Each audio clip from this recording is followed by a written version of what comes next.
ദൈവത്തിരുനാമത്തിന് മഹത്വമുണ്ടാവട്ടെ. Bible reading പ്രോഗ്രാമിൽ സംബന്ധിക്കുന്ന ഏവർക്കും കർത്തൃനാമത്തിൽ സ്നേഹവന്ദനം.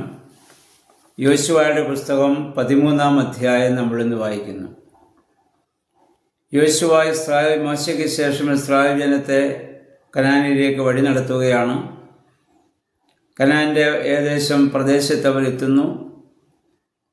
ഇന്നലെ നമ്മൾ കണ്ടു, 31 രാജാക്കന്മാരെ അവർ കീഴ്പ്പെടുത്തി കനാൻ ദേശം സ്വന്തമാക്കുന്നു. ഇപ്പോൾ യോശുവ പ്രായം ചെന്ന് വൃദ്ധനായി. ഇനി അദ്ദേഹത്തിൻ്റെ അന്ത്യ നാളുകൾ അടുത്തു വരികയാണ്.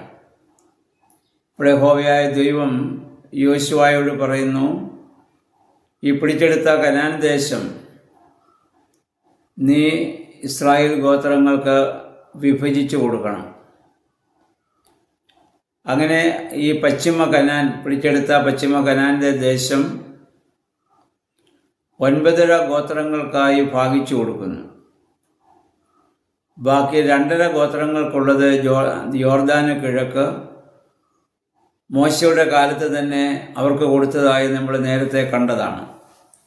അങ്ങനെ 9.5-യും 2.5-യും 12 ഗോത്രങ്ങൾക്ക് യോർദാന് കിഴക്കും അതിൻ്റെ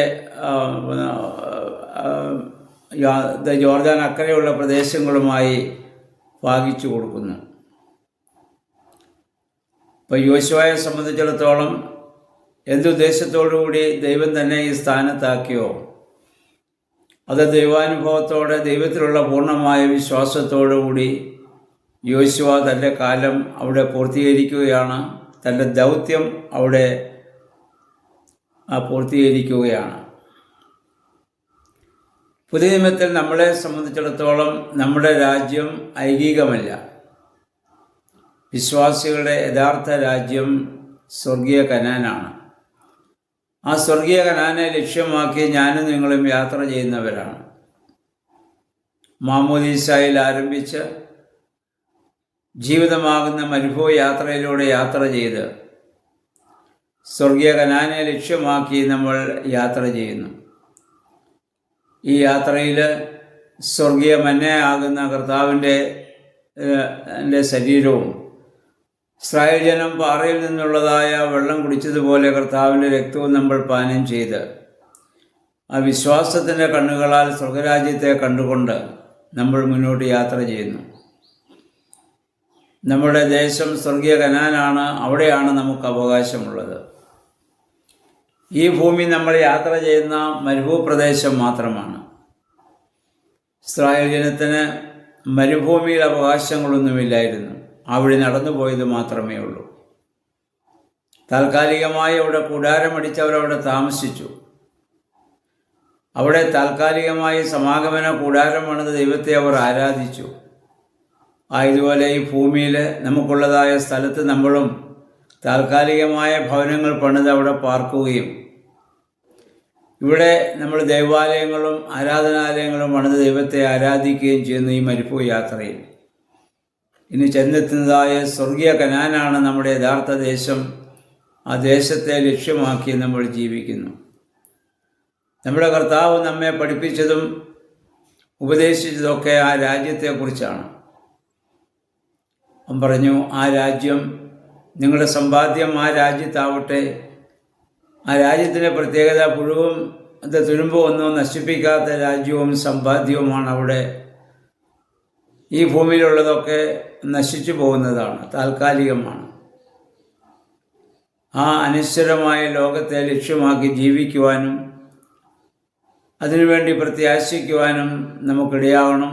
നമ്മുടെ ആരാധനകളും പ്രാർത്ഥനകളൊക്കെ അതിന് നമ്മെ സഹായിക്കണം. അതുകൊണ്ട് പൗലോസ്ലീഹ നമ്മെ ഓർമ്മപ്പെടുത്തുന്നുണ്ട്, നാം ഈ ആയുസ്സിൽ മാത്രം ക്രിസ്തുവിൽ പ്രത്യാശ വെച്ചിരിക്കുന്നെങ്കിൽ നിങ്ങൾ സകല മനുഷ്യരിലും അരിഷ്ടന്മാരത്രേ, അഥവാ നിർഭാഗ്യവാന്മാരത്രേ. നമ്മൾ പലപ്പോഴും ഈ ഭൂമിയിലേക്ക് മാത്രമാണ് ദൈവത്തിൽ പ്രത്യാശ വയ്ക്കുന്നത്.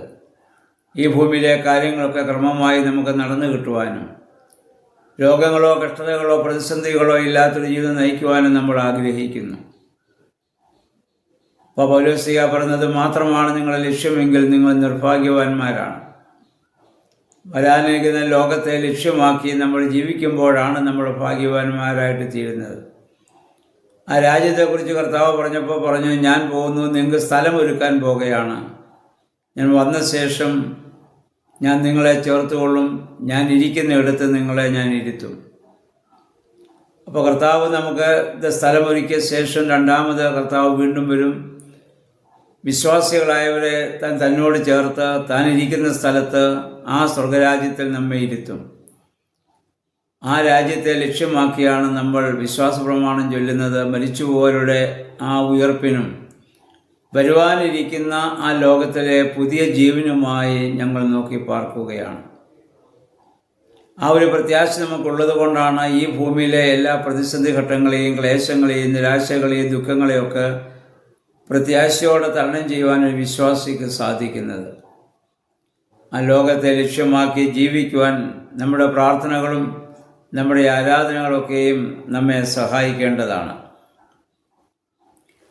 ഈ ഒരു വലിയ പ്രത്യാശ ആദിമ നൂറ്റാണ്ടിലെ നമ്മുടെ പിതാക്കന്മാർക്കുണ്ടായിരുന്നതുകൊണ്ടാണ് ഈ ഭൂമി അവർ വേണ്ടെന്ന് വെച്ചത്. ലോകം, താത, സഹോദര, ജാതി, തറവാട് എല്ലാം ഉപേക്ഷിച്ചു.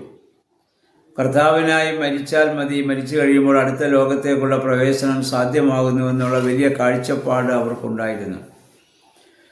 ആ കാഴ്ചപ്പാട് നമുക്കില്ലാത്തതാണ് നമുക്ക് ദുഃഖത്തിന് നിരാശയ്ക്കും ഒക്കെ കാരണമായിട്ട് മാറുന്നത്. അതുകൊണ്ട് ആ ലോകത്തേക്ക് പ്രത്യാശ വെച്ച് ജീവിക്കുവാൻ നമുക്കിടയാകണം. നോമ്പിലെ പ്രാർത്ഥനകളും വേദപുസ്തക വായനകളും ആരാധനകളൊക്കെ അതിന് നമ്മെ സഹായിക്കട്ടെ.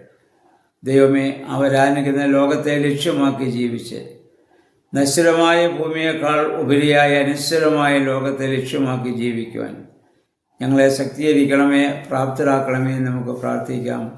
സർവശക്തനായ ദൈവം അതിനുള്ള എല്ലാ കൃപകളും എല്ലാവർക്കും നൽകുമാറാകട്ടെ എന്ന് പ്രാർത്ഥിക്കുന്നു. എല്ലാവർക്കും നല്ല ഒരു സുഖദിനം ആശംസിക്കുന്നു. ദൈവനാമം മാത്രം മഹത്വപ്പെടുവാൻ ഇടയാവട്ടെ.